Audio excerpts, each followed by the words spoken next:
Online KYC कशी करायची याची सविस्तर माहिती दिलेली आहे. त्याप्रमाणे तुम्ही KYC करून घ्या. लाडकी बहीण योजनेत ई-केवायसी करायला अडचण येते, ती कशी करायची हे समजून घेण्यासाठी हा व्हिडिओ शेवटपर्यंत पहा. सर्वप्रथम या लिंकवर जायचं आहे, ladkibaheen.maharashtra.gov.in. येथे आल्यानंतर एक बॉक्स दिसेल, यामध्ये ब्लिंक होताना दिसेल मुख्यमंत्री माझ्या लाडकी बहीण योजनेचे लाभार्थी ई-केवायसी प्रक्रिया पूर्ण करण्यासाठी येथे क्लिक करा. त्यानंतर हे पेज ओपन होईल. येथे लाभार्थ्यांचा जो आधार क्रमांक आहे तो टाका. आधार नंबर टाकल्यानंतर विचारली जाईल ती माहिती तशीच तेथे भरा. त्यानंतर खाली मी सहमत आहे या ऑप्शनवर क्लिक करा. त्यानंतर OTP पाठवावर क्लिक करा आणि OTP टाकून सबमिट करा. त्यानंतर दुसरा पर्याय आलेला आहे, ज्यामध्ये वडिलांचा किंवा पतीचा आधार क्रमांक टाकायचा आहे. त्यानंतर दिलेल्या कॅप्चा तसंच तिथे टाकायचं आहे. त्यानंतर मी सहमत आहे वर क्लिक करा आणि पुढे OTP पाठवावर क्लिक करा. तिथे क्लिक केल्यानंतर OTP येईल आणि तो OTP खाली दिलेल्या बॉक्समध्ये टाका आणि सबमिट करा. त्यानंतर इथे आपल्या वडिलांचे किंवा पतीचे नाव आपल्याला दाखवलं जाईल, जे फॉर्म मध्ये तुम्ही टाकलं होतं.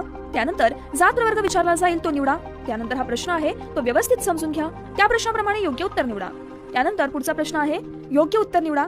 त्यानंतर खाली आपण दिलेली माहिती ही खरी आहे अशा आशयाचा जो टेक्स्ट आहे त्यावर क्लिक करा आणि सबमिट करा. त्यानंतर तुम्ही इथे तुमची ई-केवायसी पडताळणी यशस्वीरित्या पूर्ण झाली आहे